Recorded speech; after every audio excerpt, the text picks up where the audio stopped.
didn't like his harmonica or singing, but the songs killed me and made me want to be a songwriter. So that influence with the harp and the rack, it really didn't take from me. But then Donovan came out and was doing the same thing, and he was much better on the harmonica. And maybe he was cross-harping, I don't know, but I just said, there's just a better sound for that. And then I remember thinking there aren't that many guys doing it, so this could be my niche, you know. That's pretty cool. So what year did you move to Arizona, and why? What brought you out here? My parents moved to Arizona. I was a really bad kid, and I was gonna not live with my parents anymore, and I was gonna be a senior in high school, but I failed my 11th grade year, and I thought, that's it, I'm just gonna stay in California.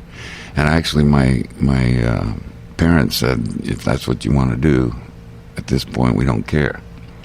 And then I thought, I really want to finish high school, but the fact that I failed, and I thought maybe I could go do 11th grade again, and then I tried to get guardianship, and the only guardian I had was a Hell's Angel, and they wouldn't accept him through the school board for bad character or something. And I thought, well, I can't finish school if I stay here. And then my mother checked into it, and the California school system was so far advanced from Arizona. And in fact, they said, you passed 12th grade. You're at the level where you graduated from high school if you were in Arizona.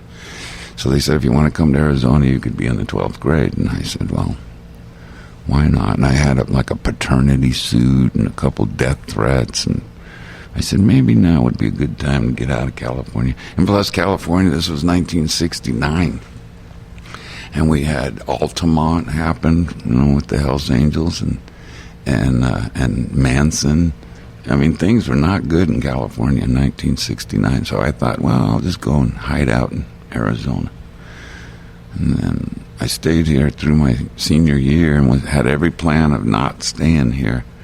Went back to California, and that was right when the Hells Angels were not. I mean, that was my goal in life, was to join the Hells Angels. So at that time, after Altamont and stuff, things just weren't good with Hells Angels, and I thought, and it actually became, I wanted to play music, and the Hells Angels said to me, if we wanted to do a beer run and we didn't have any money, we'll just take your guitar and sell it.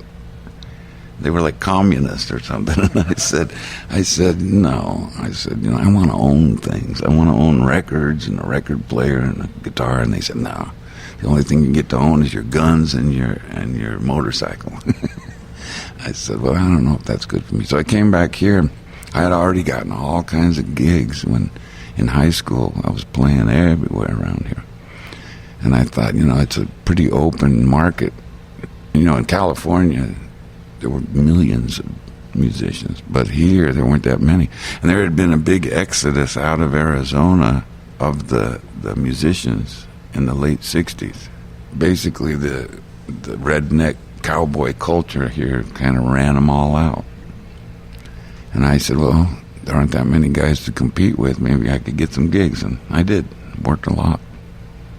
There's a real attitude in Arizona, and I described it once as, just look at our wildlife, scorpions and rattlesnakes, and I said, that kind of fits my attitude. I feel like you got to be tough to live here, and I was when I moved here, I was sort of a greaser with short hair, but I heard that the cowboys like to beat up hippies.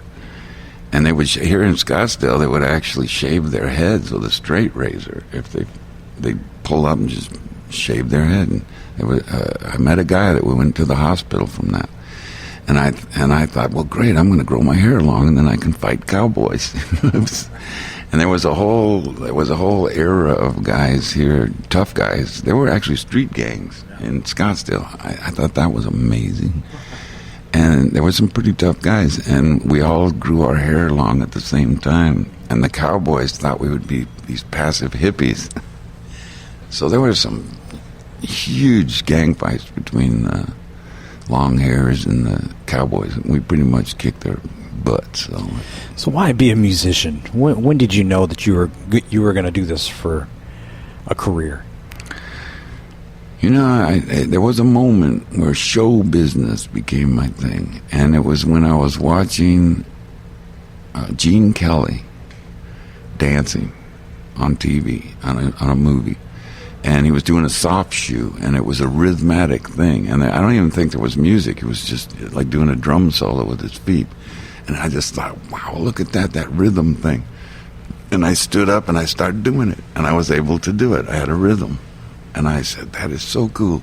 And I actually went out in my garage and put salt down so it had some grit. And I just, and I did it for like an hour. And I said, man, I love this, doing a rhythmic thing. And then my mother told me that, and I said, show business, I'm gonna be in show business. And then my mother told me, my father died when I was very young, and he had been a guitar player and actually did a radio show and stuff in South Dakota. And so I figured, and my mother encouraged it. She said, your father would be happy if you played the guitar. And if your parents encourage it, it makes a big difference. So, she got me a guitar. And I just started playing. And the whole life of it, I thought would be fun. The nightclubs and the touring. And, I was just that kind of guy. So what would you be doing if this didn't work out for you? Well, I went to mechanic school when I got out of high school. I did graduate high school here in Scottsdale, and then I went to a trade school and got 3 diplomas on automotive mechanics.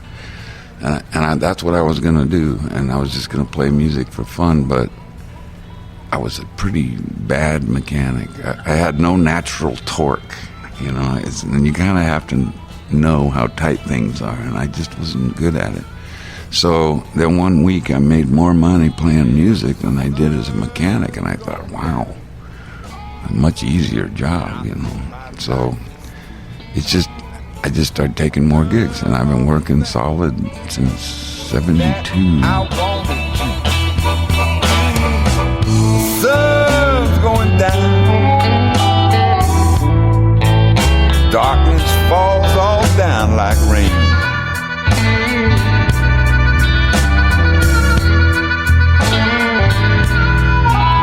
I don't live until tomorrow, then I feel no pain.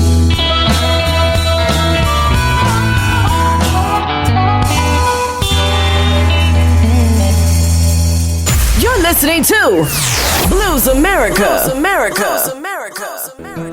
All right, this is a song that I wrote when I was getting so sick of the road, I just couldn't stand it, and I started thinking about the fact that I'd been doing it all my life, and I wrote this song in the hopes of giving myself enough strength to stay on the road. And it didn't work. It worked for a year or two, but this song is called The Life I Lead.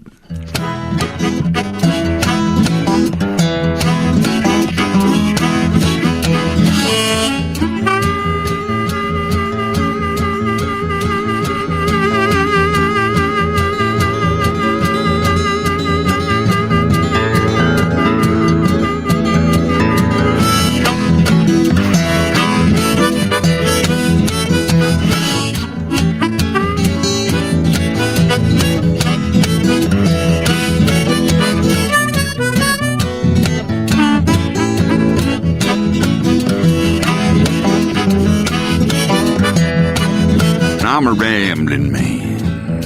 I make my living singing songs. I'm a rambling man. I make my living singing songs.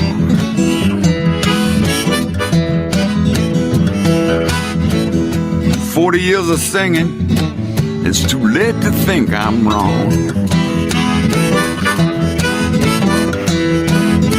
I don't have a lot of money, but I got all that I need.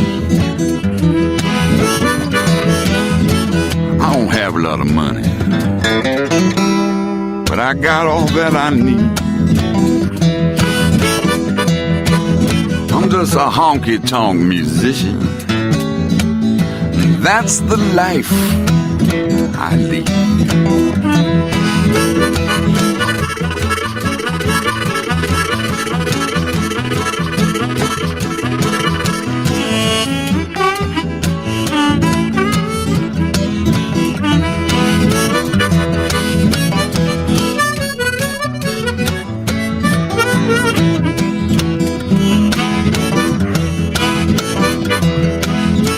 Yeah, you know my body's suffering, but my soul is sure fulfilled.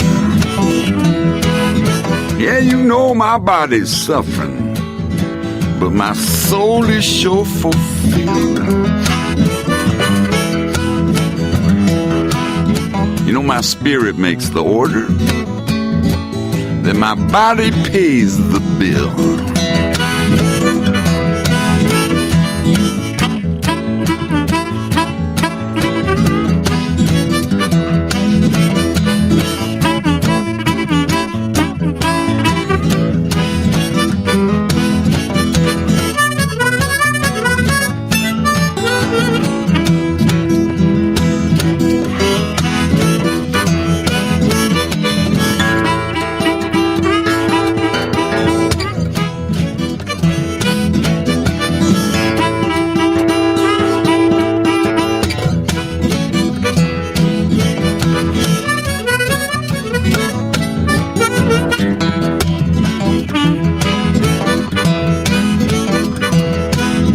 Yeah, you know this life's a killer, but you know I will concede.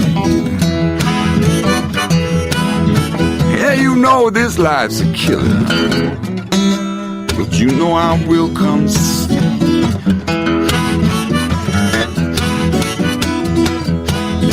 I wouldn't trade it for the job you do, 'cause that's the life I lead.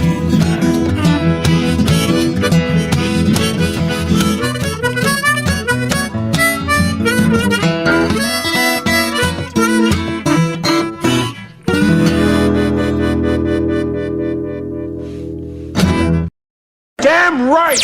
Damn right. We got the blues. More blues on our Facebook and Twitter.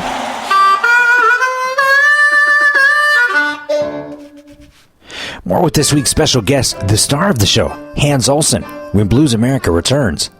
But first, the Blues Break Big Number 1 with a new release from Guy Davis, the Kokomo Kid, with Cool Drink of Water. The Blues Break. Blues Break. Big number 1. Number 1. Number 1. Number 1. Number 1.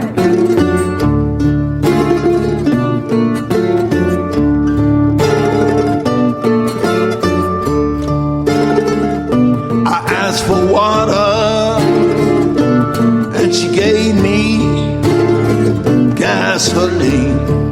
Lord, she gave me gasoline.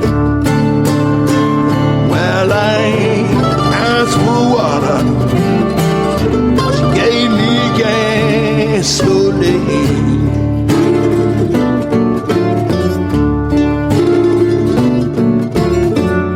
I asked for water and she gave me gasoline.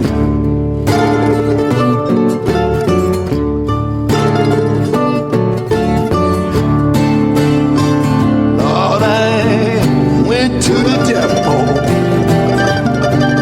looked up on the bar.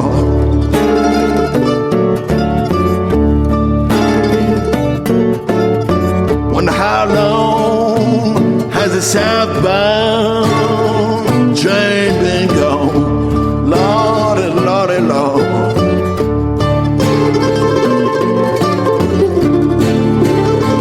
It done taking your Pharaoh, blowed back smoke on you.